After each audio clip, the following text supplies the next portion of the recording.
오늘 우리 강의할 내용은 현대정신분석의 개입기법인데 이번이 개입기법에 대해서 두 번째 강의예요. 두 해 전에 개입기법 1을 했던 것 같은데 사실은 1, 2로 나누었지만 또 전반적으로 다시 다루기 때문에 이번만 강의를 들으신 분도 괜찮을 거예요. 그런데 정신분석 개입에 대한 개입기법을 강의를 들어보신 우리 윤희수님은 오래 들어보셨을 거고 김경아님도 전에 들으신 적이 있나요? 개입기법은 듣지 않았는데 지난해인가 김양자 교수님이 하는 현대정신분석을 들었을 때 조금 이렇게 나왔던 부분이 있었던 것 그래요. 같아요. 예. 많이 오버래핑 됐던 부분인 것 같아요. 마골리스 책. 그래요. 예, 좋아요. 김도환 선생님 아마 처음일 거고. 근데 이제 제가 이번에 교재 쓰는 거가 두 개를 쓰는데 이 내용 조금 말씀을 드리죠. 이 강의에서는 현대정신분석이 가지는 다양한 개입 전략을 탐구합니다. 또한 이를 잘 이해하기 위하여 현대정신분석의 발달 배경, 현대정신분석이 지향하는 목표를 함께 공부합니다.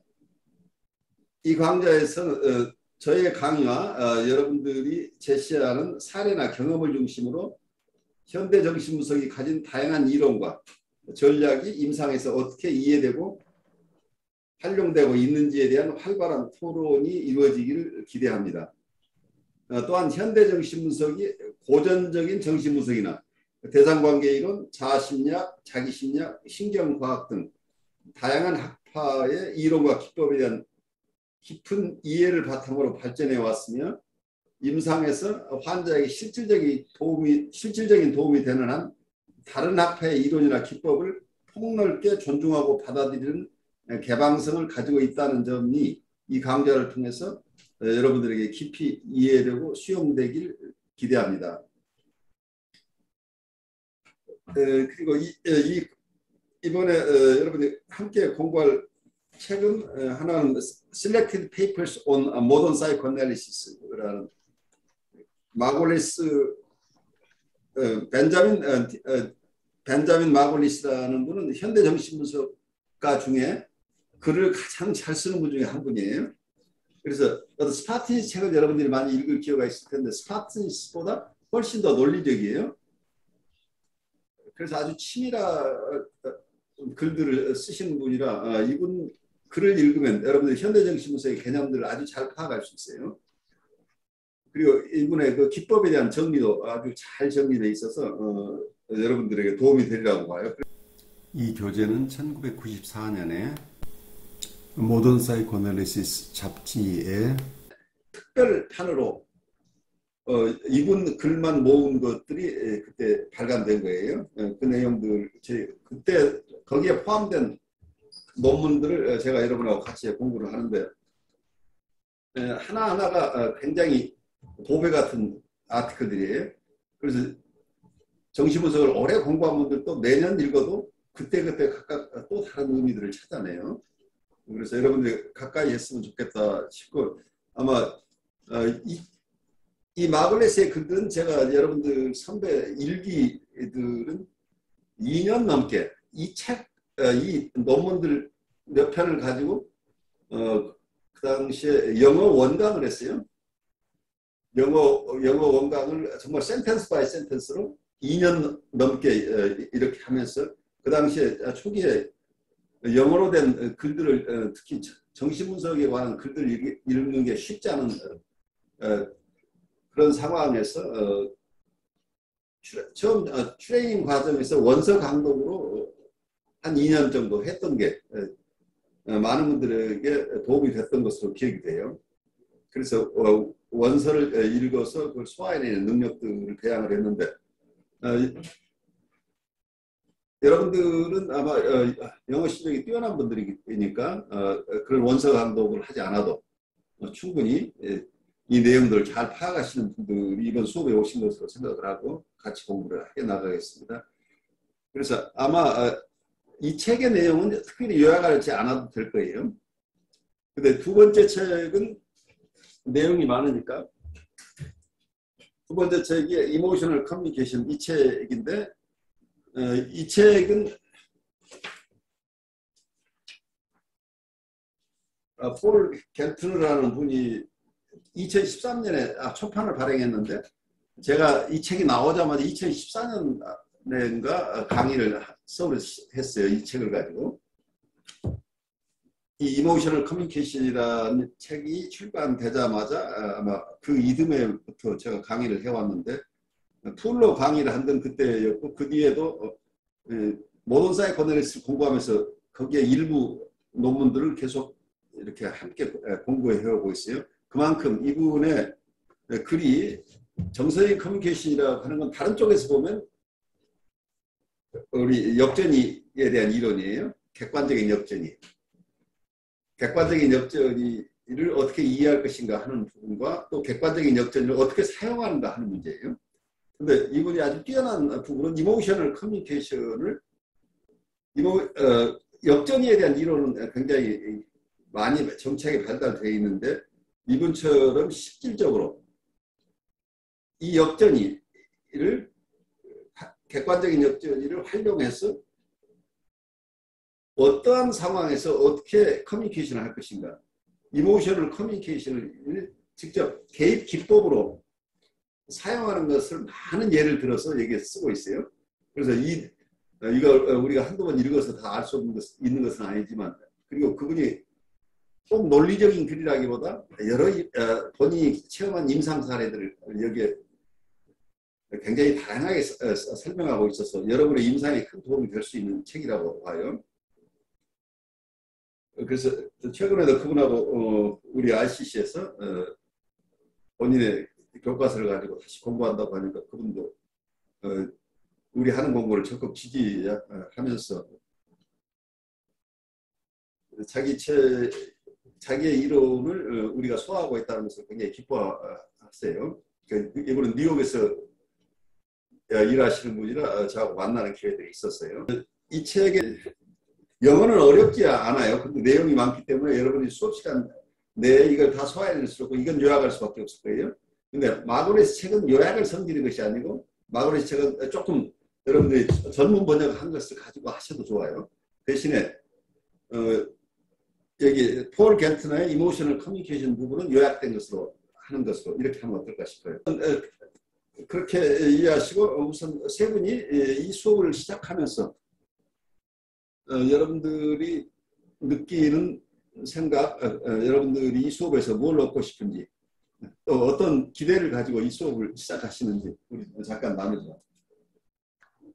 저는 그 작년인가 김양대 교수님 현대정신분석 그 수업할 때 그 조이닝, 미러링에 대한 걸 그때 이제 그 깊게는 아니지만 수업을 듣기는 했는데 그걸 듣고 나서 그걸 나는 물론 어떤 부분은 활용을 하기도 하는가 보다 싶기도 하지만 어떤 거는 나는 저것 실질적으로 내가 쓰기엔 되게 겁이 난다라는 생각이 좀 들었던 것 같습니다. 그래서 이번에 요 개입 기법에 포커스를 맞춘 요 수업을 통해서 그런 부분을 조금 좀 두려움이나 그런 것 없이 조금 더 제가 잘 활용할 수 있었으면 좋겠다라는 바람을 가지고 이 수업을 신청하였습니다. 네.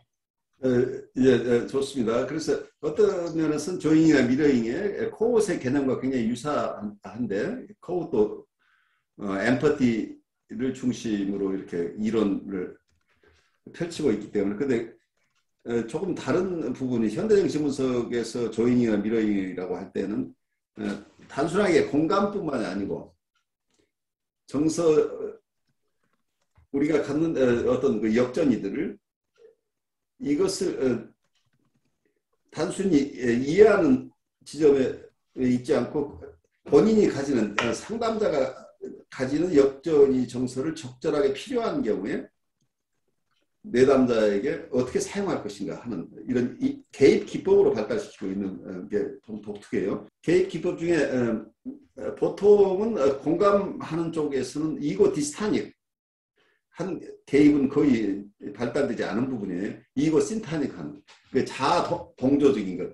내담자를 지원하고 응원하고 그래서 내담자 스스로 들어서 내담자의 이고가 상담자의 어떤 공감적인 어떤 접근에 굉장히 호의적으로 반응할 만한 내용을 가지고 호의적으로 반응할 만한 내용을 표시하는 이런 기법들을 많이 사용하는데 그래서 굉장히 어떤 내담자가 들어서 부담이 없는 내담자가 들어서 기분이 좋을 만한 내용으로 인터벤션을 하는데 많은 경우에 공감적인 어프로치를 하는데 현대정신분석에서는 그건 물론 기본이에요. 파서티브 트랜스퍼런스가 잘 발달되도록 하는 이런 이고 신타닉한 자아 동조적인 이런 조인이나 미러잉이 굉장히 많지만 내담자에 따라서는 내담자가 이런 지지적인 어떤 공감적인 어프로치를 가지고 변화하지 않는 이런 내담자들도 있어요. 그래서 경우에 따라서는 이고 디스타닉한 기법들이 사용돼요. 그래서 보통 다른 학파에서는 사용하지 않는 기법들이에요.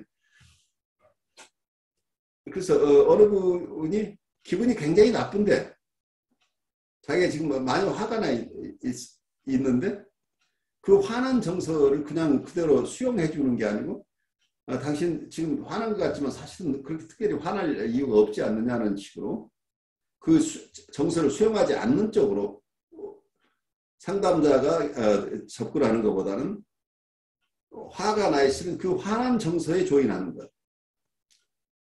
그런데 예를 들어서 이제 설명을 나중에 우리가 하겠지만 어느 분이 선생님 오늘 상담에 오려고 하는데 왠지 선생님 보는 거 오려고 하니까 선생님 보는 거가 굉장히 거북스러워서 오늘 오는데 오고 싶지 않았는데 겨우 어떻게 왔습니다라고 이렇게 표현을 했다는. 그래서 어떤 경우에 그 힘드는데 이렇게 와줘서 고맙다고 이렇게 그 어려운데도 이렇게 와주어서 고맙다고 이렇게 인터벤션 할 수 있지만 또 그런 이분은 계속해서 자기가 힘들다는 얘기를 하는데 내가 계속 당신은 좋은 사람이라고 당신은 괜찮다고만 이렇게 인터벤션 해가지고 이 내담자가 자기가 실제로 공감받는다는 느낌을 받지 못하는 이런 상황에서 어떤 경우에 따라서는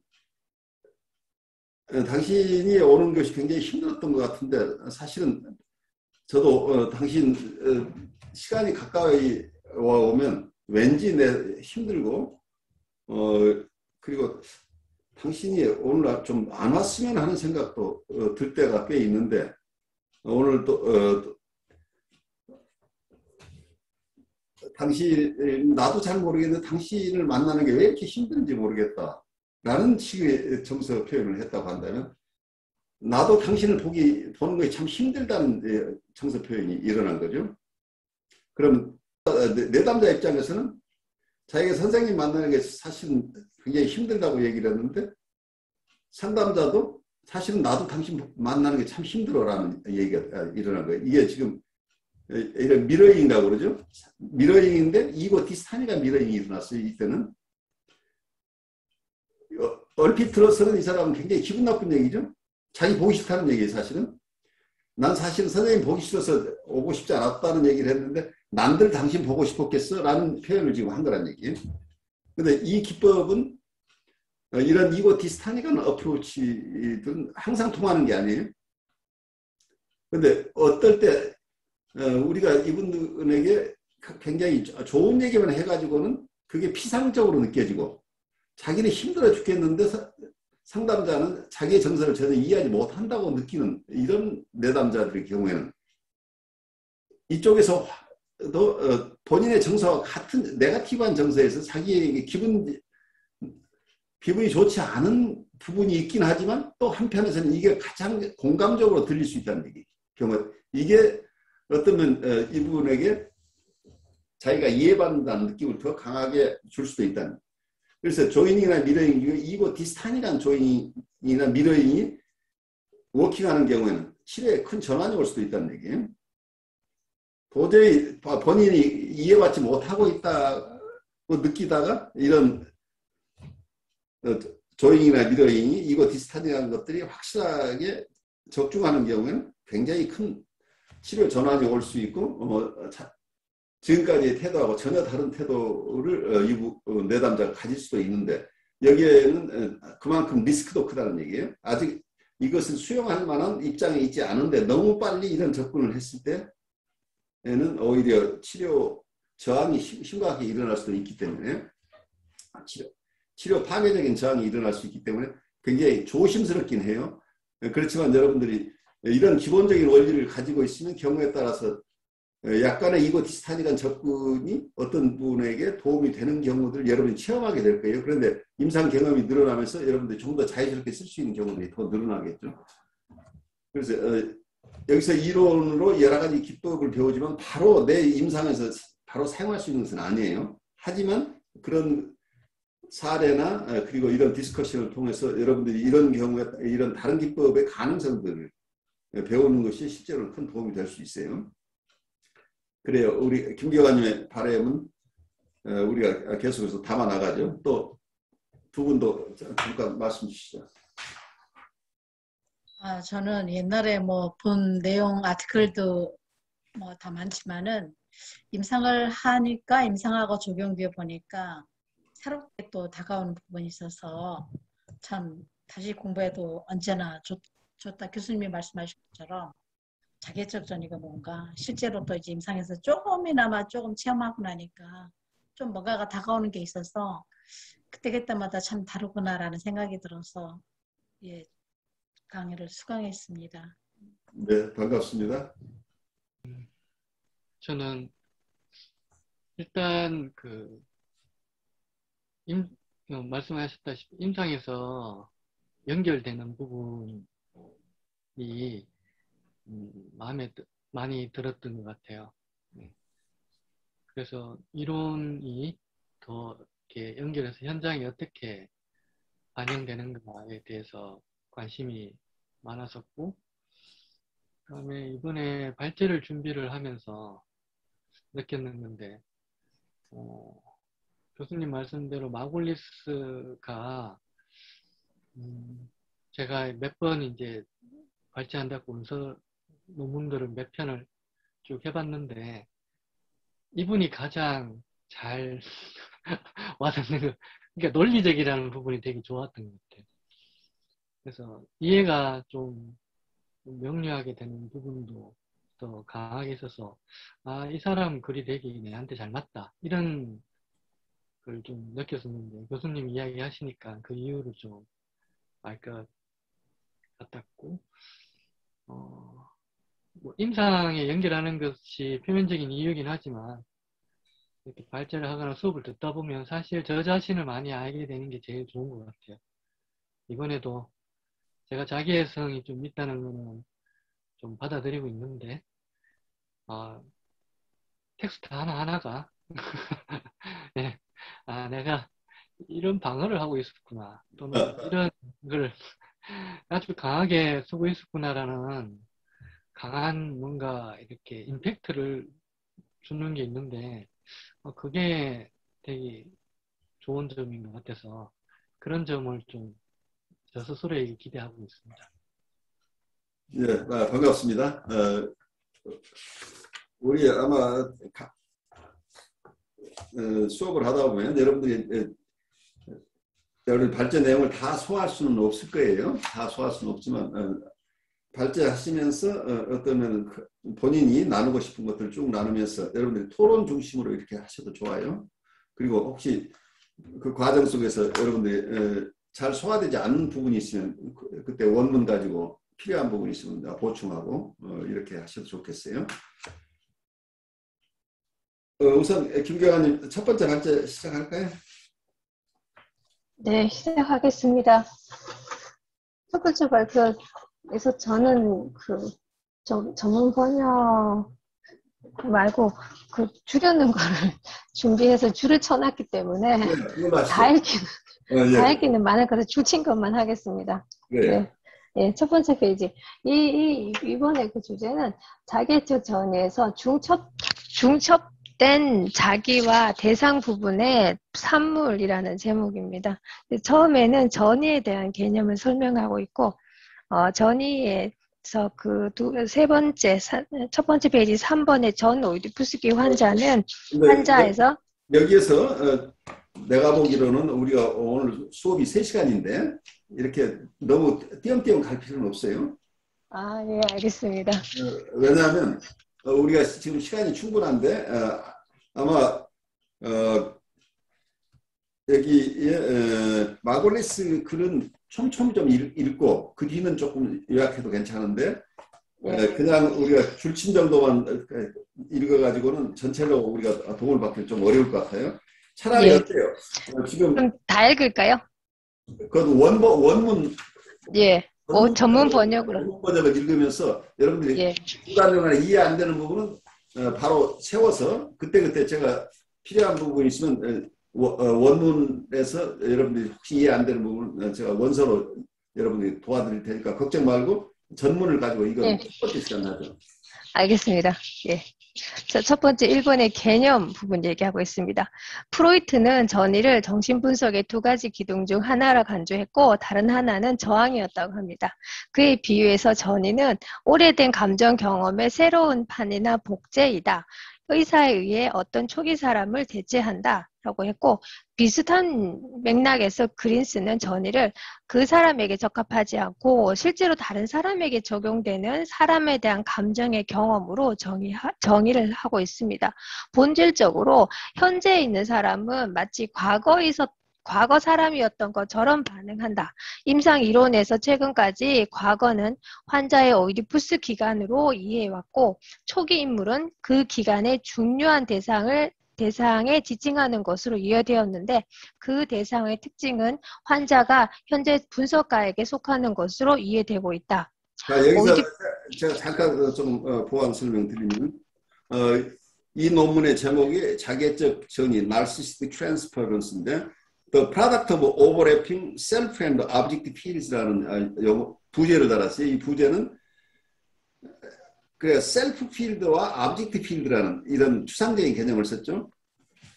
이게 자아심리학 쪽에서 쓰는 개념을 가져온 것은 어떤 셀프 레프레젠테이션이나 object 레프레젠테이션, 자기 표상, 대상 표상이라는 용어를 자아심리학에서는 많이 쓰는데 여기서는 그런 표상이라는 용어 대신에 여기서 마블리스가 필드라는 용어를 썼어요. 그래서 셀프 필드. 그러니까 자기에 대한 어떤 영역 그리고 대상에 대한 영역이라고 필드를 그냥 번역을 해볼까요? 자기를 담고 있는 어떤 필드가 있고 대상을 담고 있는 필드가 있는데 이게 잘 분리가 되어 있지 않고 오버랩되어 있다는 이런 비유를 쓰고 있죠. 그래서 자기 필드와 대상 필드가 겹쳐 있다. 겹쳐 있기 때문에 이게 잘 분리되지 않고 있다. 어떤 서로를 명확하게 구별해내지 못하고 섞여 있는 모습을 여기서 은유적으로 표현하고 있어요. 이게 자기애적 전이다. 그러니까 여기서는 셀프 필드, 대상 필드라고 얘기는 그냥 일반적으로 쓰는 셀프 레프레젠테이션, 오브젝트 레프레젠테이션이라고 표현을 한다면 자기 표상과 대상 표상이 원래는 에디퍼스 컴플렉스 기간을 지나면 이게 분리 개별화가 돼 있는데 그래서 너와 내가 명확한데 그 이전 프리에디퍼라는 단계에서는 대상과 자기가 아직 명확하게 분리되지 않은 상태, 분리가 일정 부분 분리돼 나가는 과정을 계속 가는데 아직 충분하게 분리가 되기 이전 상태에서 그때 체험했던 것들이 어떤 전이 형태로 나오는 걸 얘기를 하고 있어요. 어떤 프리에디퍼라 이게 자기애적 전이라고 하는 것은 여기서 자기애적 전이라는 말과 대조되는 말은 아브젝트 트랜스퍼런스라는 용어를 쓰죠. 대상전이라고 대상전이와 여기서 자기애적 전이를 구별을 하고 있는 대상전이는 여기서 원래 프로이드가 얘기했던 임상이론에서의 전이는 이 아브젝트 트랜스퍼런스만을 얘기해요. 그래서 최근까지 과거는 환자의 오이디푸스 기간으로 이해해왔다. 그래서 클래시컬한 이론이나 자아심리학에서는 일반적으로 전이를 얘기할 때 그 전이에서 얘기하는 대상이나 대상은 분리개별화된 대상을 얘기를 하는 거죠. 그러니까 여기서 과거라고 하는 것은 아주 프리에더퍼란 시기까지로 넘어가질 않아요. 클래식한 이론에서 과거라고 하는 것은 에더퍼스 기간을 얘기를 해요. 그래서 3세에서 5세, 내지 3세, 6세 이 기간에 일어난 사건들이 이론의 근간이에요. 그 뉴로시스 이론은 오이립스 기간에 있었던 어떤 정서적인 상황이 어른이 되면서도 그때 해소되지 못한 어떤 정서적인 갈등이 그 이후에 계속해서 반복된다, 레피티션 된다고 하는 전제를 가지고 이론이 성립된 거죠. 그래서 어떻게 프로이드 이론은 아버지에 대한 이론이에요. 아버지하고 관계 대부분. 그러니까 우리가 프리에더퍼란 환자에 대한 이야기는 대부분 분리개별하기 되기 이전이니까 아이와 어머니하고 관계에 있었던 정서적인 관계가 중심이에요. 그래서 여기서 대상이라고 할 때 에더퍼스 기간의 대상과 에더퍼스 기간에 이르기 이전에 프리에더퍼란 시기, 그러니까 초기에 보통은 1년에서 2년 사이 아주 초기 상태, 아이가 태어나서 2살 될 무렵까지 있었던 분리개별화가 되기 이전 상태에서, 그래서 대상이 명확하지 않으니까 클래시컬한 이론 쪽에서는 그런 상태의 대상은 아직은 그 대상으로 인정을 못 받는 거죠. 분리개별화가 아직 안 돼 있으니까. 그런 입장에서 클래시컬한 이론 쪽에서는 사이카틱한 환자나 보드라인 환자는 정신분석의 대상이 되지 않는다는 이론과 여기 맞물리는 거죠. 전이가 일어나지 않는다고 보는 거예요. 그래서 클래시컬한 이론 쪽에서는 대상 자체가 여기서 자기와 대상이 명확하게 분리되기 이전 상태에 있었던 그 경험들은 여기 정신분석의 대상 영역이 아니라고 보는 거죠. 그 점에서 환자들을 사이카틱하거나 보드라인 환자들은 정신분석이 치료할 대상이 아니라고 보는 근거가 바로 그 지점에 있어요. 전이가 발생하지 않는다고 보는 거예요. 그런데 여기 현대정신분석에서는 그 전이가 없는 것이 아니고 전이는 훨씬 더 강하게 일어나는 그 전이의 성격이 다르다. 자객적 전이라고 하는 것이 대상 전이하고 다른 것이지만 전이 자체는 강렬하게 일어나기 때문에 이 전이를 잘 이해한다면 전이와 저항을 통해서 치료하는 정신분석의 기법을 사용할 수 있다고 정신분석의 영역을 넓혀서 보고 있는 거죠. 그래서 정통 정신분석이나 이거 사이칼리지 쪽의 견해와는 달리 대상관계 이론이나 대인관계 이론이나 모든 관계적인 이론들은 대부분 환자 층을 구별하지 않고 사이카틱한 환자나 보드라인 환자나 어린아이나 다 정신분석으로 보고 있어요.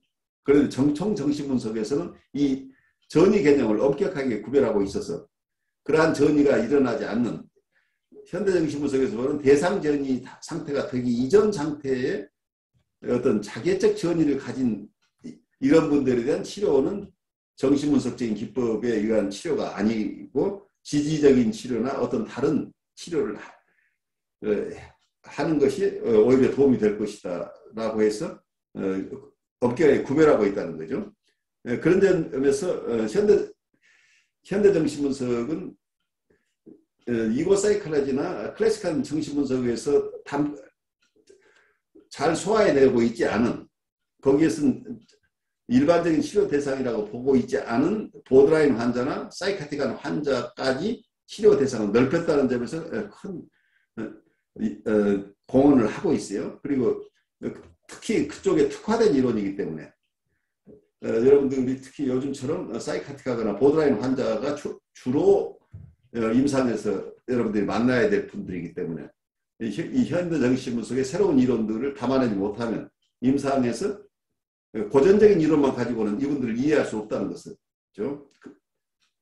그래서 고전적인 영역으로 돌볼 수 있는 분은 고전적인 이론을 얼마든지 우리가 다 공부해서 충실하게 담아내야 되지만 고전적인 이론에서 커버하지 않고 있는 영역의 환자들을 돌보는 현대정신분석의 개념을 여러분들이 잘 소화하는 게 임상에서는 굉장히 크리티컬하게 중요하다. 이거 그래서 현대정신분석 이론은 다른 이론을 제치는 이론이 아니에요. 여기서 클래시컬한 이론, 이고 사이클리스 개념들을 다 가져와서 그리고 어떤 내담자가 뉴라틱한 환자인 경우에는 다 전통적인 기법을 다 사용하도록 하고 있지만 그 전통적인 기법으로 사용할 수 없는 이런 프리헤드폰 환자에 대해서는 독특한 기법들, 치료 기법들을 다양하게 개발해서 그런 치료를 본격적으로 하고 있다고 하는 점에서 지금까지의 어떤 전통적인 방법과 다르다는 것을 여러분들이 아마 잘 이해할 거예요. 그러니까 아마 ICP가 옛날에 우리가 PIP에서 시작했습니다만 ICP가 들어오면서 본격적으로 이분들을 서울에서도 보기 시작한 거죠. 한국에서. 그래서 여러분들이 임상에서 지금 만나는 분들은 PC나 PP, PA 과정 속에서 어떤 분들은 5년, 7년 이렇게 장기간 만나는 환자들이죠. 근데 과거에 프로이드가 봤던 환자는 대부분 3개월, 4개월, 몇 주 이런 식의 환자들이었다고 그래요. 그래서 6개월이 넘어가는 환자들이 거의 없었고 대신에 그 당시 인텐시브하게 일주일에 6번, 5번 이런 식으로 계속해서 보았던 그런 과거의 치료 방식이 그대로 이론으로 남아 있어서 이제 그 상태에서 치료했던 기법을 가지고 우리가 요즘 만나는 환자들이 그대로 적용할 수 없다는 것을 우리가 이해할 필요가 있겠죠. 그래서 옛날에는 지금도 아마 그런 분들이 꽤 있다고 그래요. 정신분석이 활발한 곳으로 옛날 같은 비엔나가 되겠죠. 그 뒤에 런던이나 이런 곳에 정신분석이 잘 발달하지 않은 곳에 사시는 분들이 비행기 타고 와서 호텔에서 뭐 2달이 있고 석 달이고 진을 치면서 그동안에 이렇게 치료를 받고 떠나고 이제 이런 과거의 패턴이 있었던, 그래서 집중적인 치료를 했었다는 얘기예요. 근데 그런 치료 방식이 현대에서 정신분석이 여러 그렇게 많은 시간을 일시적으로 낼 수 있는 이런 분들이 아닌 일반인들을 치료하는 데는 그 방식 가지고는 어렵다고 하는 것 때문에 여러 가지 기법의 변화가 생겨났다고 이해하시면 좋겠어요. 오이디푸스기 아이의 자아는 기능과 정체성 측면에서 상대적으로 발전되어 있다. 자기와 대상, 자녀와 부모는 아이에게 개별적인 실체로 인식된다. 이 상황이 나중에 전이에서 복제될 때 오이디푸스 시기에 고착된 환자는 분석가를 환자의 자신과 과거와 현재와 구분되는 더 초기에 잘 정의된 부모의 모습을 재현하는 명확하게 묘사된 대상으로 본다. 예를 들어 그러한 환자가 분석가를 교활하고 기만적이라고 비난할 때 그는 그의 예전 오이디푸스 시기의 이마고에 대한 인상을 그에게 뒤집어 씌우고 있다. 그러니까 이때 여기서 얘기하고 있는 것은 이 에디푸스 기간에 형성된 어떤 이마고라는 것은 내적 대상을 얘기를 하죠. 만약에 아버지의 이마고, 아버지 표상을 여기서 아버지에게 느꼈던 정서를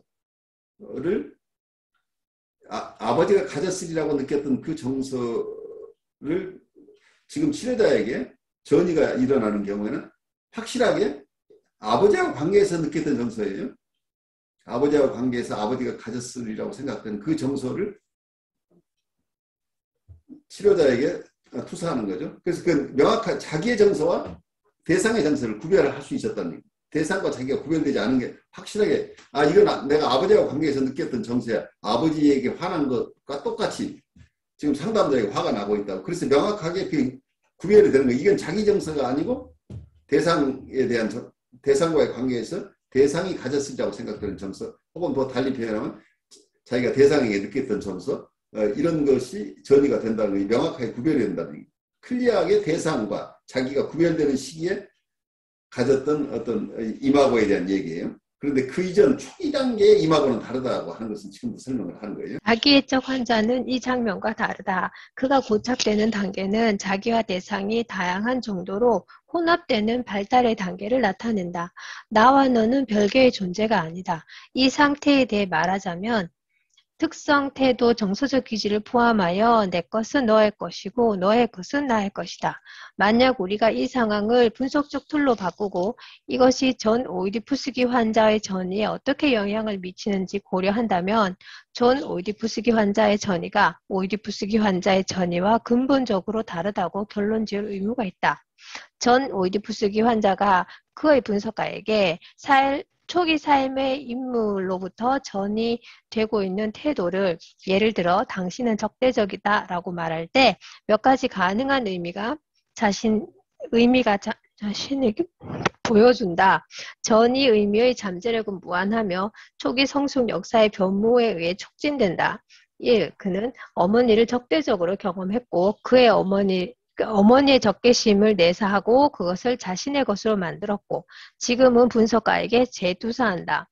2. 그는 자신이 적대적이었고 처음에는 어머니에게 지금은 분석가에게 적개심을 투사했다. 3. 초기 삶에서 대상에 의해 환자에게 부여된 태도이고 자신에 대해 그에게 받아들여진 태도이다. 어머니는 환자를 적대적인 것으로 간주했고 그가 내사하고 자신이 만든 스스로에 대해 판단한 것이었다. 이 개입한 것에 대한 판단을 내렸다. 그는 자신의 특징을 항상 받아들이고 있는 적개심의 특성을 분석가에게 재투사한다. 그래서 여기서 이제 보시면 좀 여기서 마골리스가 뭐 세 가지를 이렇게 자세히 구별을 하고 있습니다만, 그다음 쉽게 얘기해서 어머니가 굉장히 적개심을 많이 가져서 그 어머니를 자기가 내사해서 이걸 자기 것으로 가져와 버리면, 그러니까 어머니의 정서와 자기의 정서가 같아져 버리죠. 원래 자기가 또 거꾸로 자기가 굉장히 공격적이어서 이 공격성을 어머니에게 투사해서, 그러니까 어머니가 공격적이 되고 공격적인 어머니를 다시 내사하는 경우. 내사와 투사가 대상관계 이론으로 치면 이게 내사와 투사는 계속 순환되기 때문에 어느 쪽이 먼저라고 얘기하기 굉장히 힘들죠. 이론상으로는. 또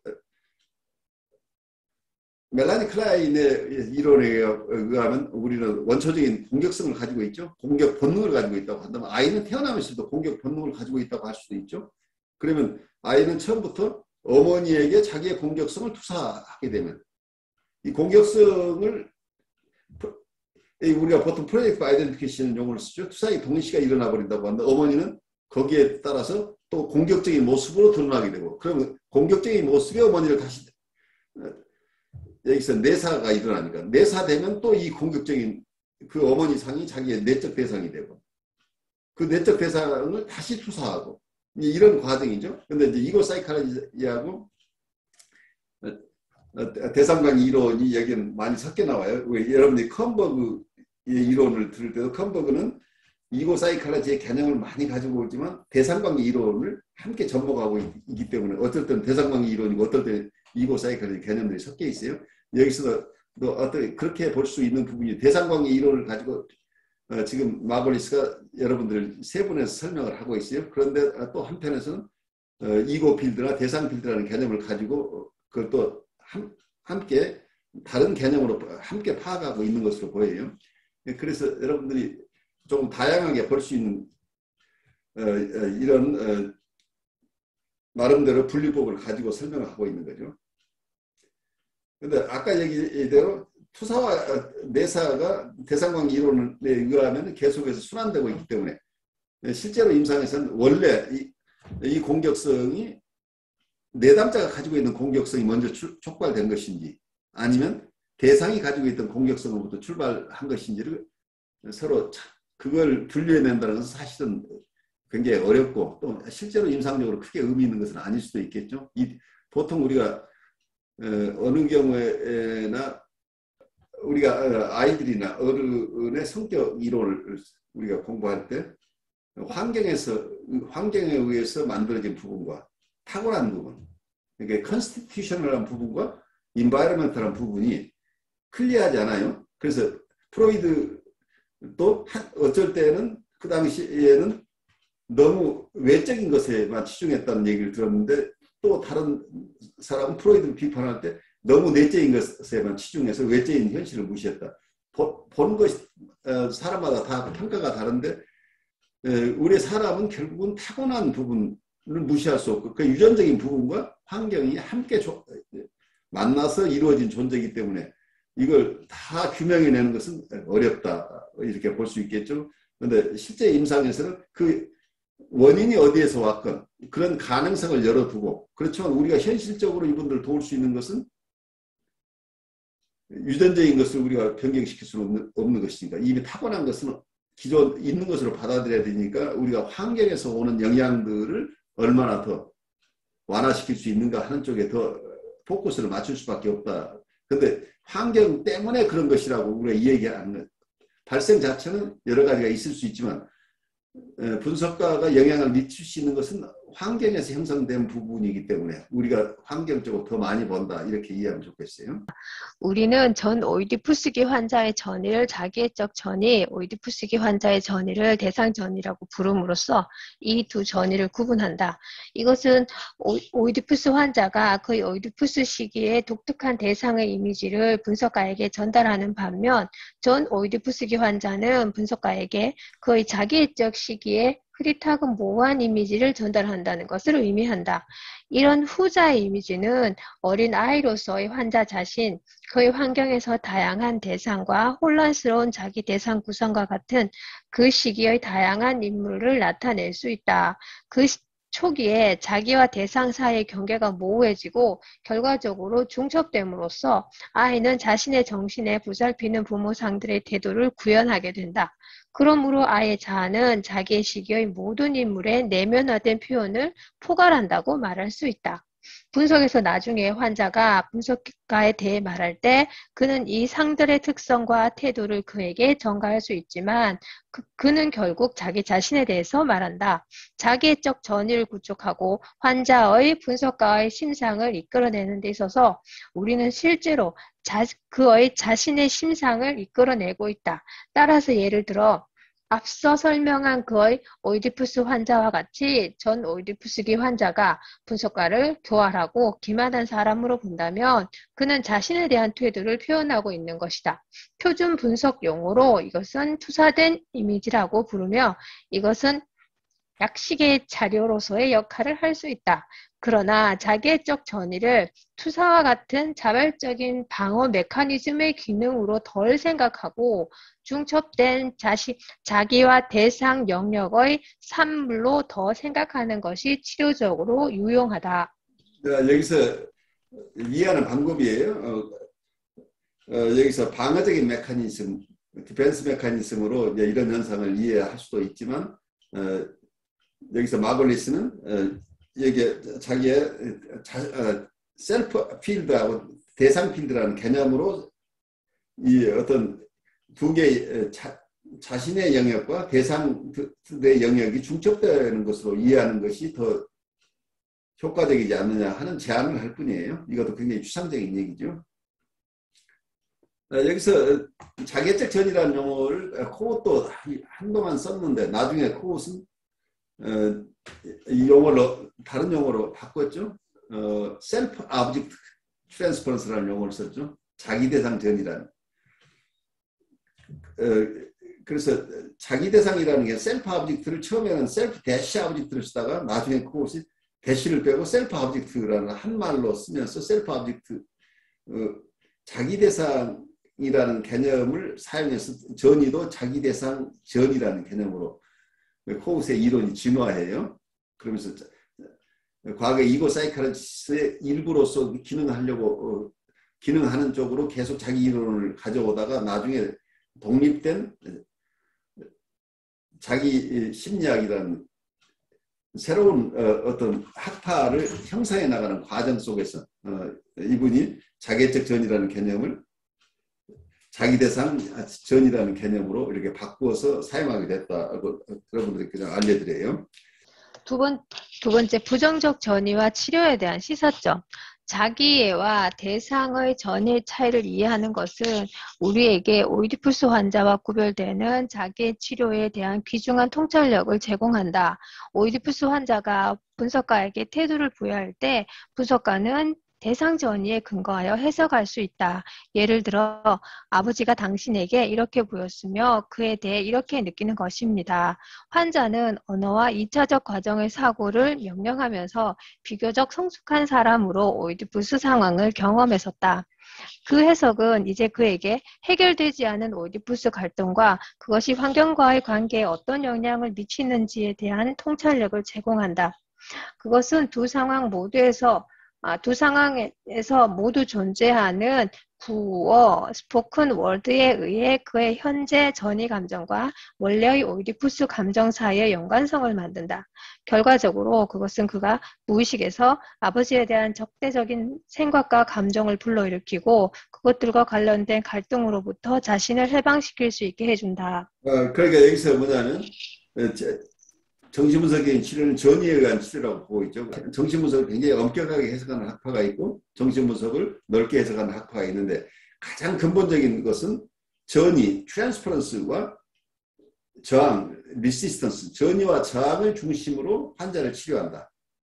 환자를 이해하고 치료하는데 전이와 저항을 사용한다. 이것이 기본이에요. 이게 프로이드부터 현대 정신분석에 이르기까지 정신분석이라고 하는 정신분석의 전통을 가지고 있다고 하는 이런 치료 기법에서는 항상 전이와 저항을 중심으로 이해한다. 이렇게 이해하시면 좋겠어요. 반면에 전 오이디푸스 장애의 치료는 해석의 사용과 관련하여 명시적으로 오이디푸스 장애의 치료와 다르다. 언어 발달은 아직 발달 초기에 눈에 띄는 정도로 발전하지 않았고 그 발달 초기에는 그 환자가 고착되거나 생각, 감정, 기억들이 언어 표현과 연관되어지지 않았다. 따라서 그 시기의 사건과 감정은 주로 1차 과정 사고와 언어화에 접근할 수 없다. 환자의 전이 감정과 어린 시절 경험 사이의 연관성을 지적으로 설명하는 해석은 못 알아들을 것이다. 그들은 과거에 상쇄되는 기억을 불러일으키지 않을 것이다. 불안하고 까다롭고 불만스러운 전 오이디푸스기 환자에게 당신은 어머니가 당신의 고통을 완화시키려고 아무리 노력해도 위로할 수 없는 상태로 남아있는 복잡하고 심란스러운 아이였습니다. 라고 말하는 것은 건설적인 효과가 없을 것이다. 그것은 환자의 상태를 악화시키고 더 큰 저항을 불러일으킬 수 있다. 왜냐하면 그의 미성숙한 자아는 그 진술을 어떤 의미 있는 맥락에 놓을 수 없고 그것을 공격으로 경험할 수 있기 때문이다. 여기서 아까 얘기대로 어떤 2살 이하는 아직 언어가 발달되지 않았기 때문에 모든 경험이 언어하고 서로 연결되어 있지 않은데 해석으로 접근한다고 한다면 이 해석이 과거의 경험 어떤 기억과 연결되지 않는 거죠. 그래서 이런 프리헤드폰 환자들은 해석적인 접근을 할 때 그게 무슨 의미인지를 알아들을 수 없다는 얘기예요. 또 깊이 들어가면 어쩌면 이 사람들 실제 기억이 없을 수도 있죠. 회고해낼 수 있는 기억이 없을 수도 있는 거죠. 그런데 프로이드 시기에는 처음엔 이 메모리 중심으로 생각을 했어요. 기억을 되살리면 어떤 많은 분들이 자기가 억압되어 있는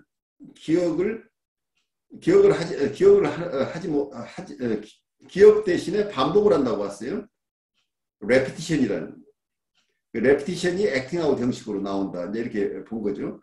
그래서 메모리를 찾아내는 것. 이거 자체를 프리 어소시에이션을 통해서 메모리를 찾아내면은 치료를 할 수 있다고 하는 아주 초기에 소박한 개념을 가졌다는 얘기예요.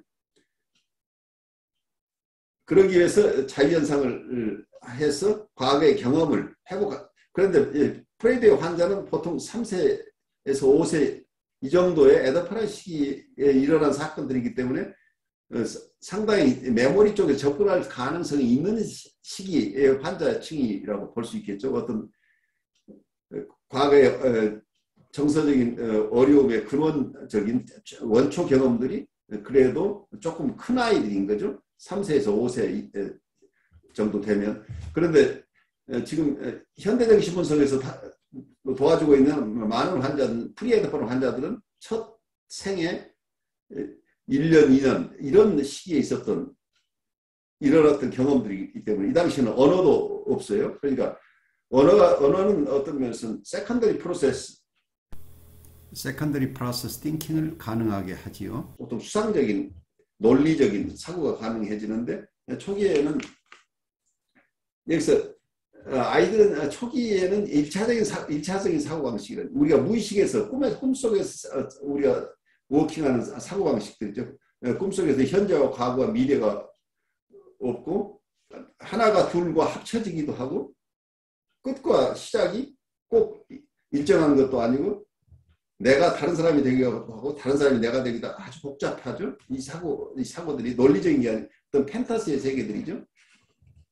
그런 시기에 일어났던 어떤 이분들의 지금 삶에 영향을 미치는 나쁜 체험들이나 경험들이 있다고 할지라도 그것을 기억을 통해서 회복해낼 수 없는 것이 대부분이겠죠. 그런데 이 기억을 통해서 해석해낼 수 없는 이 사람에게 네가 지금 여기서 해석한 것처럼 당신의 어머니가 당신의 고통을 완화시키려고 아무리 노력을 해도 소용이 없었을 것이다 라고 해석을 하거나 그러니까 너는 너무 까다로워서 부모가 아무리 애써도 너는 도움을 받을 수 없는 아이였다 라고 해석을 한다고 한들 이 사람은 어때? 부모 환경 때문이 아니고 너는 타고날 때부터 좀 까다로운 아이로 태어났어. 그래서 부모는 애썼겠지만 너는 그렇게 힘들었을 거야 라고 해석을 하는 거죠. 그 해석이 맞을 수는 있어요. 해석은 맞을 수가 있는데 그 해석이 맞는다고 한들 그거 자체가 이 사람을 변화시켜낼 수 없다는 얘기죠. 오히려 그런 발생학적 기원적인 해석을 하는 경우에 이 내담자 입장에서는 결국 자기가 비난받고 있는 거야. 결국은 부모 탓이 아니라고 한다면 결국 자기 탓이 되잖아. 네가 뭐 잘못 태어난 거야 라고 밖에 얘기가 안 되는 이런 상황이 될 때 이걸 받아들이는 쪽에서는 더 분노가 일어날 수밖에 없겠죠. 그리고 실제 자기가 기억으로 남아있는 것도 아닌 것들인데 이게 이런 해석들이 이분들에게 도움이 되지 않는다는 얘기를 지금 하고 있어요. 자기애적 단계에서 어머니와 자녀 사이에 주고받는 것은 본질적으로 감정적이며 환자 분석가가 주고받는 것도 환자에게 마찬가지로 감정적 교류 형태를 취해야만 의미를 가질 수 있다. 따라서 자기애적 전이의 발달은 통찰력에 의존하지 않고 감정적인 과정이다.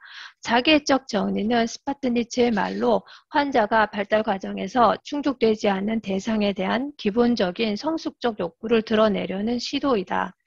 이러한 필요에서 발생하는 충동의 애착은 현재의 전이에 대한 환자의 병적 영향으로부터 해방시킬 수 있게 한다. 우리는 자기 파괴적인 자기애적 방어 패턴 때문에 성숙하게 고립되어 있는 한 개인을 다루고 있다. 이것은 모성 대상에 대한 부정적인 감정을 억압하고 자신의 자아에 대항하여 배치하는 것을 수반하며 정서적 성장에 좋지 않은 결과를 초래했다.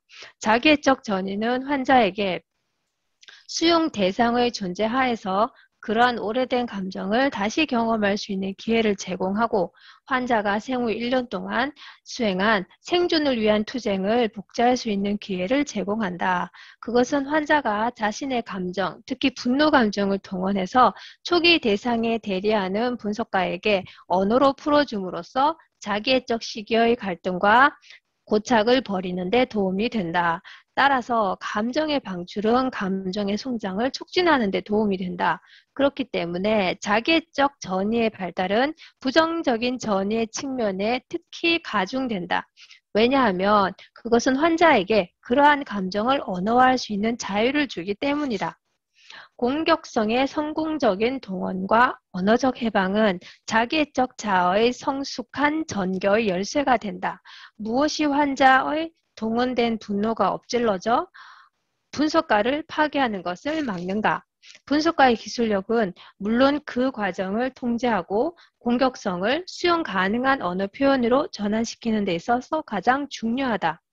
그러나 분석가는 역설적으로 저항의 형태로 분석가와 동맹을 맺는 환자의 리비도적 욕망이 아니었다면 그것을 성취할 수 없었을 것이다. 분석가가 환자의 공격성을 동원하기 위해 좌절스러운 개입을 할 때 환자는 격분하고 그를 공격하도록 강요당한다. 하지만 그의 리비도적 충동이 개입한다. 실제로 환자는 분석가로부터 친밀함과 애정을 갈망하는데 이는 그가 한때 어머니에게 느꼈던 것과 비슷하다.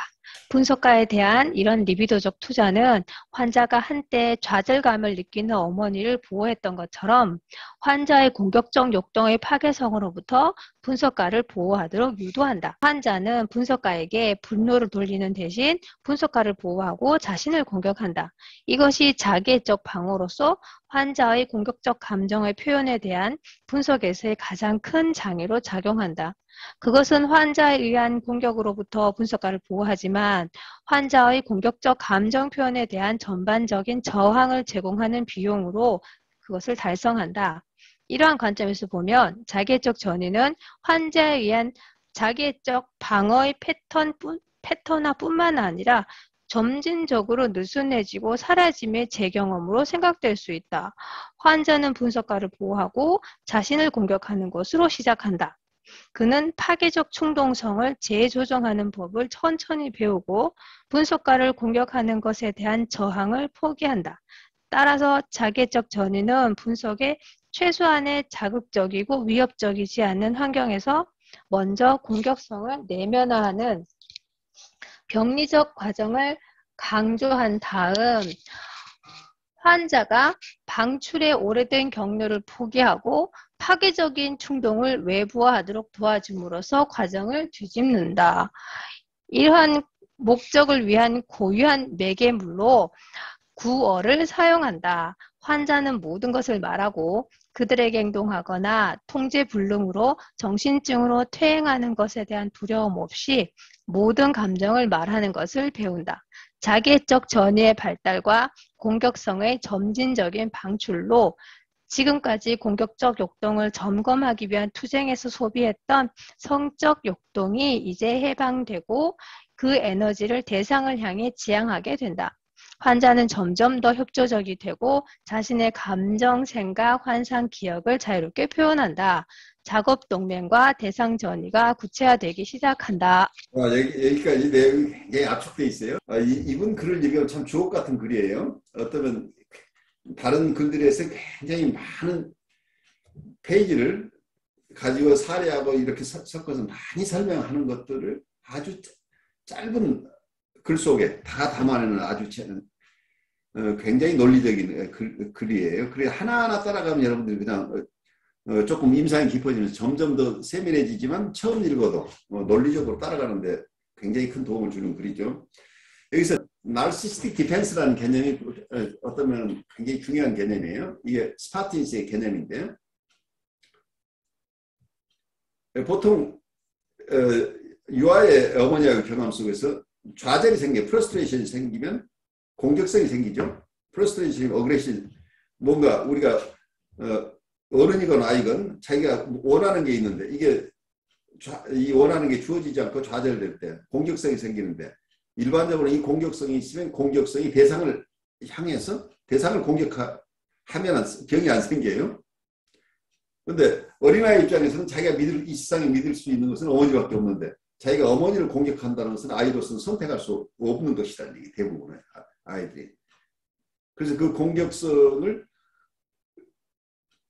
대상으로 향하지 못하고 자기를 공격하는 패턴이 자기애적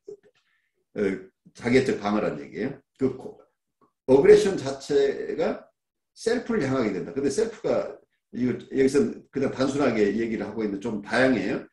어쩌면 이 공격성이 자기의 몸을 공격하는 경우에는 신체화 현상이 일어난다고 봐요. 그리고 이게 이 공격성이 슈퍼이고로 가게 되면 심하게 자기를 공격하는 우울증 환자가 되어버릴 수도 있겠죠. 슈퍼이고가 아주 강렬하게 자기를 공격한 이고를 공격해버리니까. 그런데 이고의 기능들, 이고는 어떤 펑션들이죠. 그 이고의 기능들을 공격하면 이게 정신분열증 환자로 갈 수도 있다는 거예요.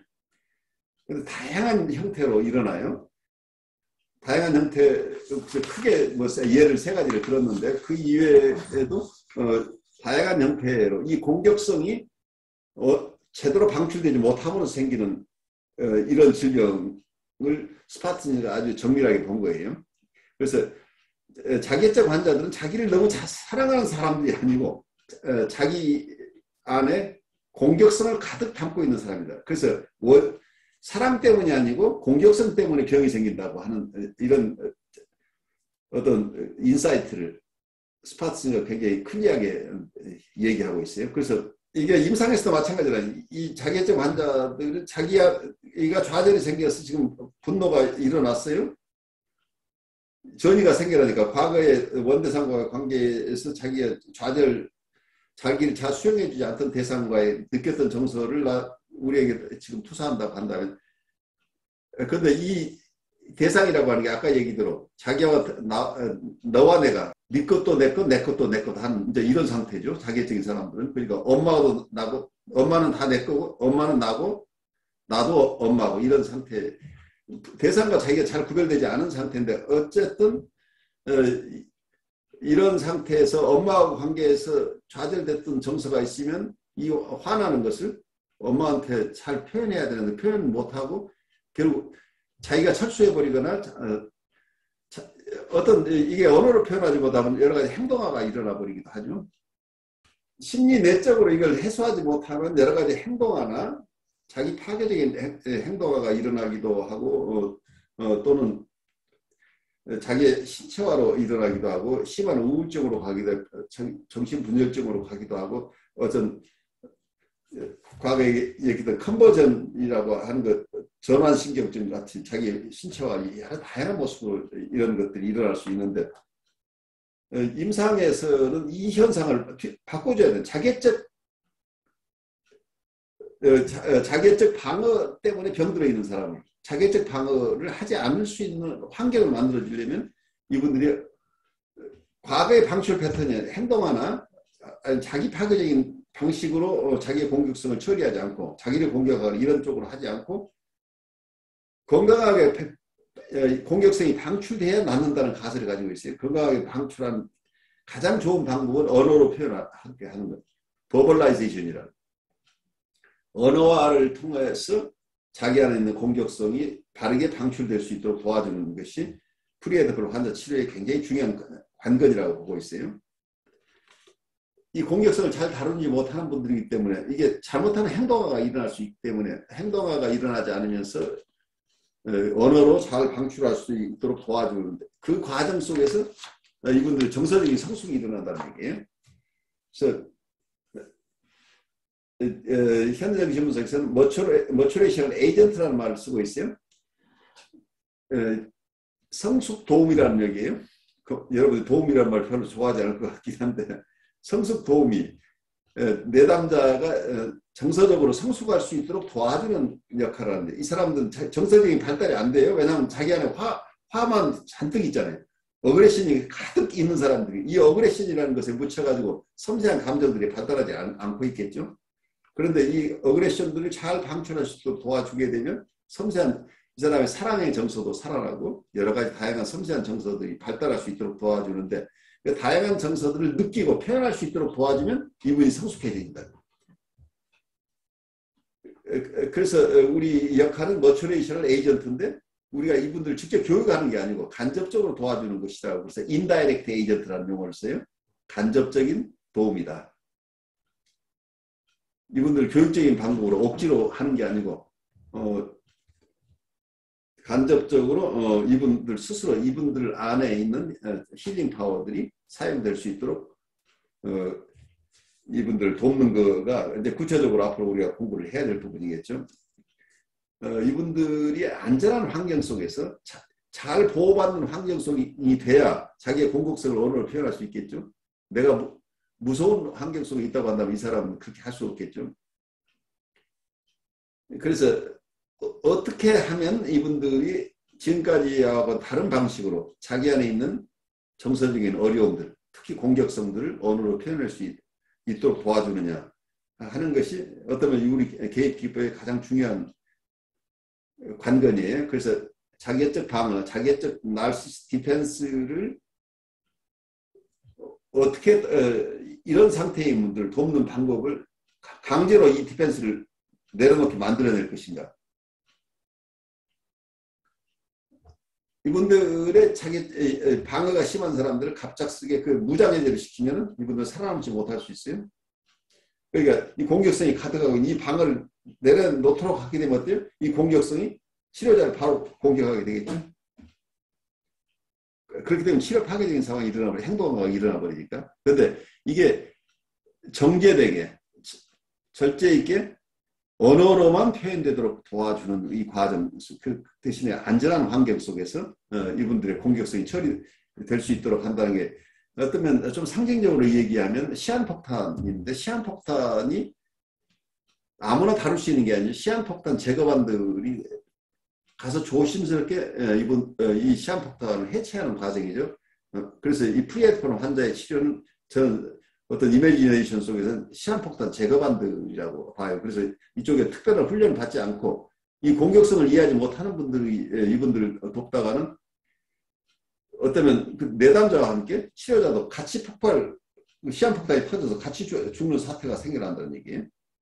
그래서 어떻게 이분들을 안전하게 도울 것인가 하는 얘기인데, 어쩌면 이 공격성이 있는데도 이 사람들 실제로는 굉장히 안전한 이유가 이분들이 한쪽에서는 치료자를 보호하고 싶은 자기애적 본능이 계속 남아있잖아요. 자기애적 저항이 한꺼번에 무너지면 안 되는, 우리를 화도 나고 분노가 있긴 하지만 한꺼번에 이거 터뜨리지 않고 그래서 서서히 이렇게 치료가 변화할 수 있는 것은 이분들이 가지고 있는 보호 본능이 있다는 거죠. 그리고 사랑받고 싶은 욕구도 있고, 그래 이분들이 가지고 있던 성적 욕동이라는 게 지금까지는 이 공격성이 방어하는 쪽에 이 에너지들, 좋은 에너지들이 다 쓰여 있는데 그 에너지들이 점차 풀려나면서 다양한 정서적인 발달이 일어난다. 근데 우선 이 치료 과정 속에서 폭발적이 되지 않도록 하는 것 중에 하나가 이분들이 가지고 있는 이라틱 드라이브가 어떤 면에서는 아까 얘기한 자기애적 방어로 계속 남아있어서 대상을 보호하면서 같이 간다. 그러니까 어떤 경우에 여러분들이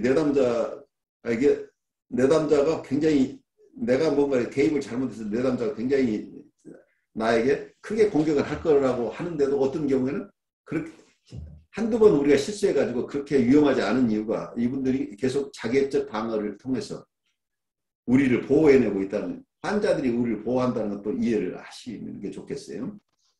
자기애적 전이의 형성. 치료의 시작과 함께 그는 환자가 안전하다고 느끼고 치료를 계속하기를 원할 수 있도록 편안한 정서적 분위기를 만들기 위해 노력한다. 이것은 특히 자기애가 깊은 환자에게 매우 중요한데, 그는 종종 그의 성향에 반하는 치료를 받는다. 분석가는 환자의 접촉에 대한 반응으로만 말하면서 조용히 듣는다. 환자에게 과도한 의사소통을 제공하지 않음으로써 분석가는 환자의 파괴적 충동을 숙달하는 데 필요한 자아 동조적 환경을 유지할 수 있다. 환자는 처음에 자신이 고착되었을 때 경험한 대상으로서 분석가를 경험한다.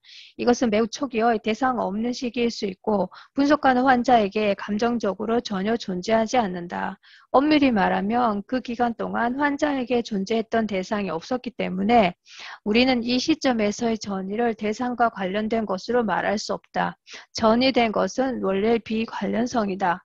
전이는 대상을 향한 태도가 아니라 대상에 대한 태도, 즉 그것이 존재하지 않는다는 것이다. 이 상태에서 환자는 자신의 껍데기에 쌓여 있다. 그는 비록 말을 하지만 분석가와 접촉을 시도하지 않는다. 여기 그의 초기 저항이 있다. 분석가는 곧 환자가 자발적으로 접촉하지 않을 것임을 인식한다. 이것을 확립한 후 분석가의 첫 번째 단계는 환자가 그의 감정적 존재를 인식하도록 그를 보게 함으로써 저항을 해결하는 데 중점을 둔다. 그는 간격을 두고 대상 지향적 질문을 하고 나중에는 환자에게 그가 제시한 자료로 분석가에게 무엇을 해주기를 바라는지 물어봄으로써 이를 수행한다. 환자가 분석가에 대한 자각을 자발적으로 표현하기 시작하면 자기애적 전이가 진행되고 있다고 말할 수 있다. 우리는 분석가가 자기애적 전이를 직접적으로 구축하려고 하지 않는다는 것을 관찰한다. 대신 그는 환자가 접촉을 만드는 자아 기능을 개발하도록 돕는다. 이는 본질적으로 대상을 의미한다. 분석가가 대상으로 봉사하면서 접촉 기능과 자기애적 전이가 함께 발전한다.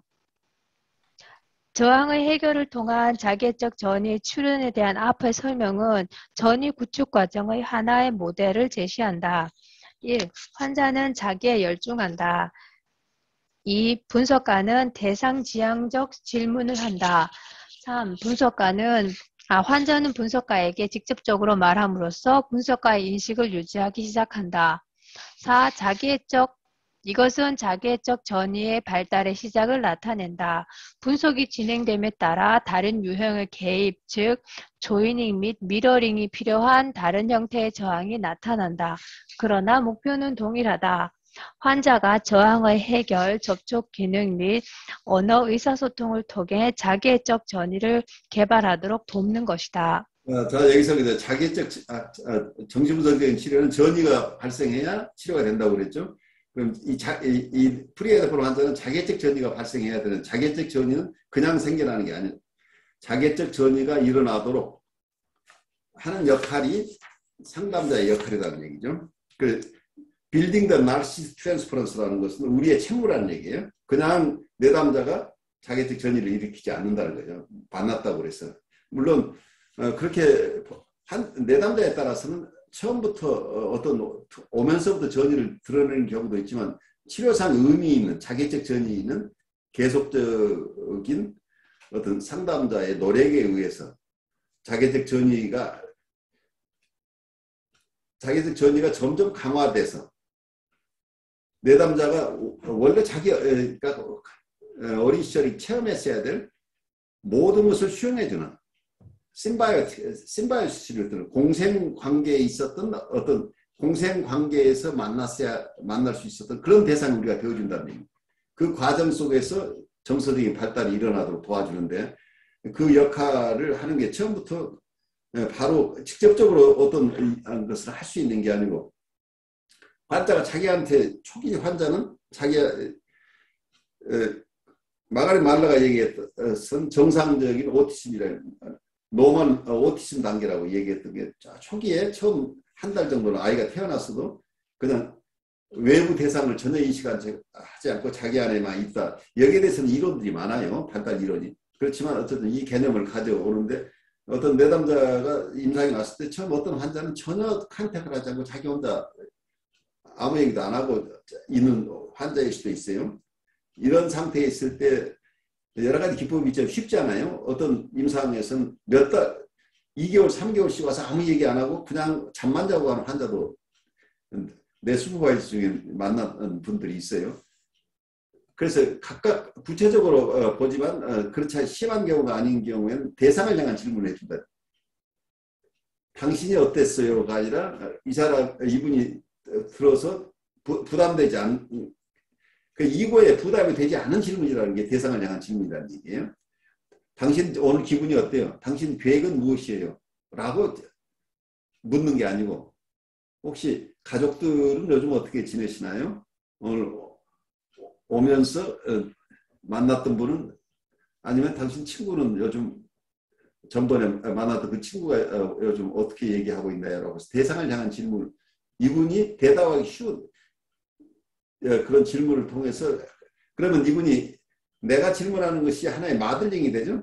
선생님이 자기한테 질문하니까 자기도 나에게 컨택을 해올 수 있다는 그래서 컨택 펑션이 접촉 기능이 살아나도록 도와주는 거죠.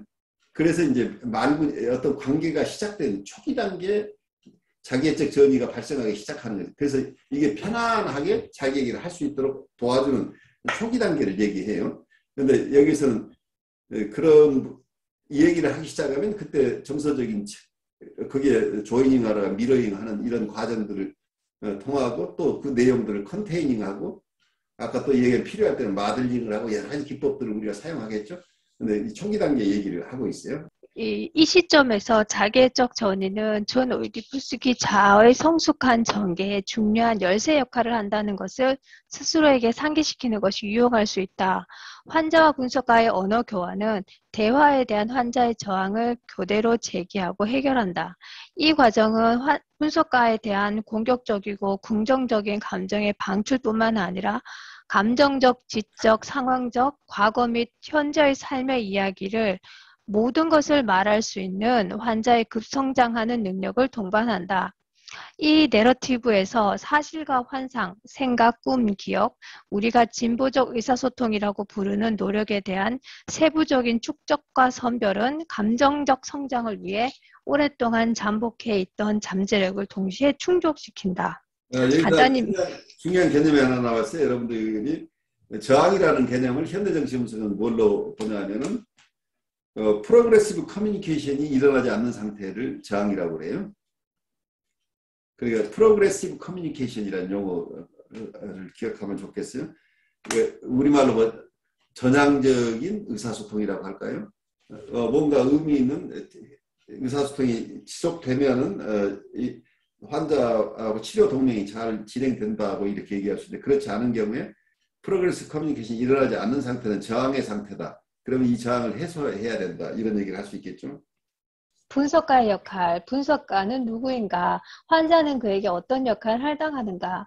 환자는 분석가를 한때 그의 어머니를 본 것처럼 보았기 때문에 분석가의 모습은 처음에는 나쁜 어머니 표상으로 구체화된다. 환자는 종종 그의 어머니를 적대적이거나 무시하거나 무관심한 사람으로 경험했다.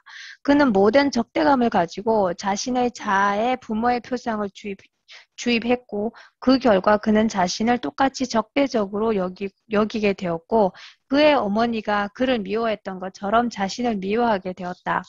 자기애적 전이가 성공적으로 진행되면 그는 이제 분석가에게 동일한 해로운 부모의 감정과 자신에 대한 감정을 재투사한다. 부모가 그랬고 환자가 그랬듯이 이제 나쁜 사람은 분석가이다. 환자는 분석가를 자신에 대해 적대적인 사람으로 볼 뿐만 아니라 실제로 환자가 자신을 느끼는 것처럼 분석가에게도 환자에 대한 적극적인 증오심을 불러일으키려고 노력한다. 어린아이가 부모와 자신을 모두 증오스러운 것으로 본 초기 자기애적 형태로부터 전이는 문제를 재정리하여 환자와 분석가가 모두 증오스러운 것으로 인식하도록 한다. 따라서 자기애적 환자가 분석가에게 나는 당신을 경멸한다 라고 말할 때 당신은 나를 경멸한다라고. 당신은 나를 경멸한다 라고 말할 때 그는 당신과 나는 주로 나에 대해서뿐만 아니라 당신에 대해서도 동일한 경멸감을 공유하고 있다 라고 말하는 것이다. 분석가는 환자가 좌절감으로 경험하는 개입으로 과정을 선도하고 만족스럽게 경험하는 가끔의 개입으로 수정되어 자기애적 기간에 환자가 겪었던 정서적 박탈을 복제한다. 유추에 따르면 환자는 분석가로부터 자신의 어머니에게 받은 것처럼 빈약한 정서적 피딩을 받는 반면 그는 나쁜 어머니 전이를 발전시킨다. 그러니까 여기서 보통 내담자는 처음부터 나쁜 어머니 전이가 일어나니까 우리가 호흡적인 입장만 가지고 보기가 굉장히 힘들어요. 이런 환자들은. 그래서 코웃은 사실은 자기가 볼 수 있는 환자의 친을 자기애적 행동장애와 자기애적 성격 장애라고 한정지었어요. 그래서 코웃은 보더라인 환자나 사이카데믹 환자는 자기의 치료 기법으로 치료되는 환자가 아니라고 처음부터 디파인하고 있다는 걸 이해하셔야 돼요. 그래서 여러분들이 코웃을 공부하지만 코웃을 아주 심한 환자들에게 코웃적인 접근만 가지고는 안 된다는 것을 우선 잘 이해하시고, 그렇지만 그 코웃이 주고 있는 좋은 이론들, 통찰들을 우리가 통합해내는 작업은 계속하지만 코웃 이론만 가지고는 치료할 수 있는 것은 아니라는 또 한계점을 잘 이해해서 코웃의 이론과 현대정신분석 이론을 같이 여러분들이 공부할 필요가 있다. 제가 설명드릴 수 있겠고, 특히 어쩌면 조금 더 임상적으로는 컨버그의 이론이 굉장히 중요해요. 이런 컨버그의 이론도 함께 여러분들이 공부할 필요가 있어요. 여기서도 뭐냐면 초기에 아이디가 느꼈던 환경은 굉장히 공격적인, 자기가 항상 박탈 속에 있지만 그렇다고 이분들이 지금 치료에 왔다고 하는 것은 어느 정도의 사랑을 받았다는 얘기예요, 대부분. 그렇지만 그것이 자기에게 주어졌던 자객적인 서플라이가 충분하지 않았던 거예요. 그러니까 정서적으로 아주 굶어 죽을 정도는 아닌데 스타빙한 정도는 아니지만 뭔가가 주어지긴 주어졌지만 충분하지 않았던 체험이죠. 그래서 이제 이런 경험이 있는 사람은 우리가 너무 처음부터 지지적으로 모든 것을 다 해결해주는 방식으로 가게 되면 이 나쁜 배드 암젝트 어떤 배드 마더의 트랜스퍼스가 일어나지 않게 돼버리죠. 그럼 자기적 전이가 부정적인 자기적 전이가 발생 안 한다는 얘기예요. 너무 그래 호흡적인 접근만 가지고 안 된다는 이유가 너무 지지적으로 가버리면 이분의 지금 근본 이슈는 자기한테 있는 공격성이에요. 이 공격성을 표출하는 방식이 없어가지고 계속 고생하고 있는데 상담자가 너무 좋은 모습으로 드러나 버리면 이 자기적 전이 부정적인 자기적 전이가 발달하지 않게 돼버리죠. 그 근원적인 이슈가 해결되지 않고 오히려 영속화할 가능성이 있다는 거죠. 내가 좋은 엄마 기능을 계속 하는 한 이분은 이 공격성 때문에 자기의 여러 부분이 기능이 지금 제한을 받고 있는데 많은 부분에서 데미지를 받고 있는데 거기에서 빠져나올 수 있는 길이 막혀 있다는 얘기죠. 그래서 우리가 선의만 가지고 되지 않는다는 걸 이해하세요? 이분들을 잘 위해준다고 해서 이분들이 낫지 않는다는 거예요. 이분 안에 있는 공격성을 우리가 잘 인지해서 그 공격성이 언어로 표현되도록 도와주지 않으면 이분은 치료가 안 된다는 거기 때문에 우리가 너무 친절한 엄마 역할, 과거의 엄마보다 내가 더 좋은 엄마가 되고 싶은 욕구가 초기 치료자들에게 꽤 있어요. 그래서 실제로 지금 자기 집에 있는 엄마보다 상담자가 더 훌륭한, 더 만족을 더 잘 시켜주는 엄마 노릇을 하려고 하는 이런 역전에 시달리는 분들을 꽤 많이 봐요. 임상에서는. 이게 굉장히 그렇게 되면 치료가 안 된다는 것을 이해를 해야 되죠. 그래서 과거의 부정적인 어떤 관계 속에 있었던 원래 그 모습이 전이 속에서 다시 재현되지 않고는 이분들을 치료할 수 없다는 거예요. 왜 전이가 필요한가를 이해를 하셔야 과거에 아주 험한 곳에서 경험했던 그때 경험했던 어떤 트라우마틱한 상황에서 헤어나와야 되는데 너무 좋은 환경 속에서 이분을 계속해서 잘 돌봐주고 있다고 한다면 이분을 잘 돌보고 하고 있지만 근원적인 문제는 전혀 해결되지 않은 고스란히 그대로 있다는 얘기죠. 이제 그런 부분에서 어떤 부정적인 전이가 발달한다고 하는 것은 상담자가 괴로워요. 상담자를 힘들게 하는 이런 정석이기 때문에 그래서 상담자가 이걸 회피하려고 하는 어떤 역전이 저항이 일어날 수가 있는데 역전이 저항이 일어나면 치료가 오히려 방해받을 수 있다는 것을 이해하는 게 우선 첫 번째 중요한 일이에요. 이것이 자기애적 전의 특징이다. 그것은 분석적 틀 안에서 초기 자기애적 시기에 획득한 이게 중첩된 자기 대상 상태를 재현할 수 있다. 분석가 입장에서 분석가는 환자에게 자신의 두 가지 자기상과 나쁜 어머니상을 복제한 이미지를 동시에 제공한다. 환자는 인생 첫 해의 정서적 외상을 분석가와 함께 재경험하고 해결하여 그에 따른 갈등에서 벗어나 심리적 성장을 진행할 수 있다. 완전히 발달된 공생에 해당하는 자기애적 전이의 완전한 진화와 함께 자아와 대상의 분리 과정이 시작된다. 분석가는 환자를 위해 좋은 어머니의 특성을 점차적으로 받아들이고 환자는 분석가를 변화시키면서 자신을 변화시킨다. 계략적인 개요에서 환자는 자신의 자기애적 상태를 버리고 분석가가 그와 공동의 경험 세계의 파트너가 되도록 도움을 받는다.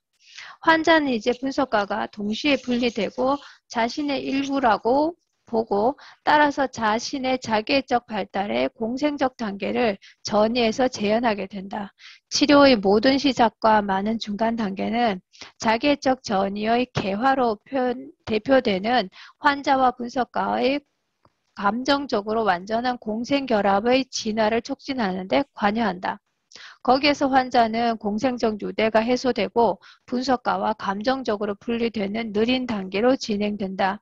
그 과정은 자기애적 전이 퇴색과 대상 전이 출현으로 절정에 달한다.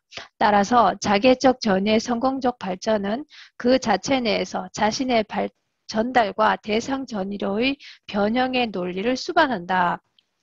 환자의 연약한 감정의 언어적 의사소통에 대한 무능력.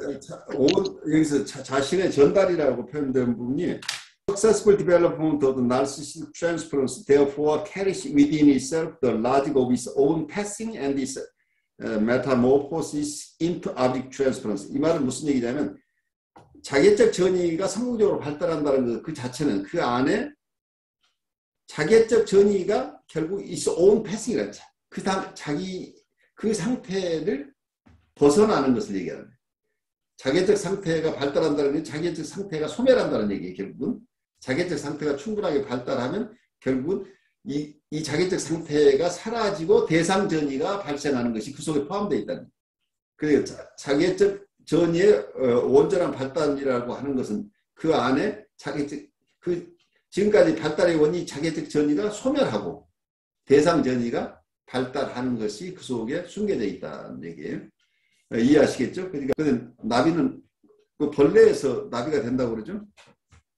그런 어떤 변화 과정들이 필요한 거죠. 환자의 연약한 자아, 감정의 언어적 소통에 대한 무능력, 자기애적 방어에 필사적으로 매달리는 것을 볼 때 자기애적 전이를 구축해야 하는 부담은 분석가에게 있다. 이것은 예비 단계가 끝나고 분석이 진행 중인 오이디푸스 환자의 분석과 다른데 협력적인 환자는 전이를 발전시키고 작업 동맹을 구축, 유지하는 책임을 져야 한다.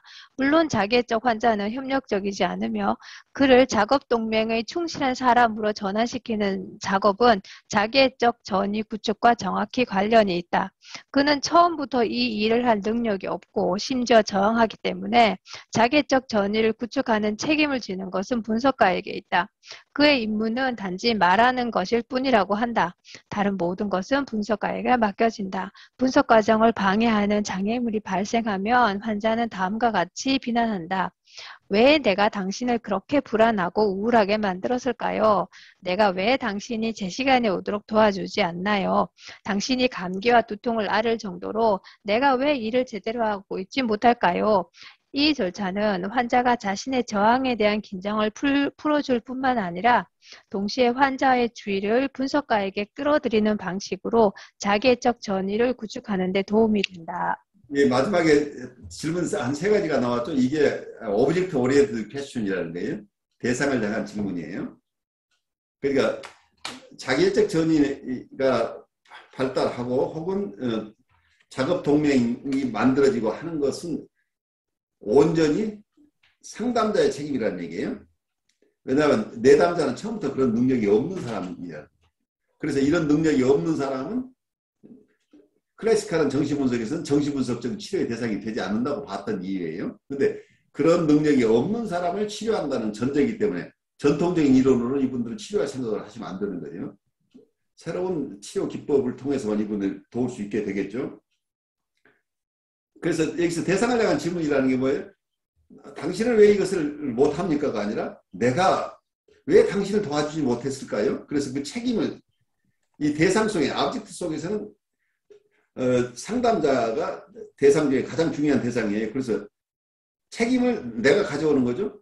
당신이 우울한 것은 왜 당신 계속 우울한가요? 질문을 하면 이건 자아를 향한 질문이에요. 그런데 대상을 향한 질문은 내가 왜 당신이 우울하지 않도록 도와줘야 되는데 내가 왜 그걸 못하고 있을까요? 라고 해서 이분이 나를 탓할 수 있는 기회를 만들 수 있다는 얘기예요. 그래야 이분이 자기 안에 있는 공격성을 표현할 수 있겠죠.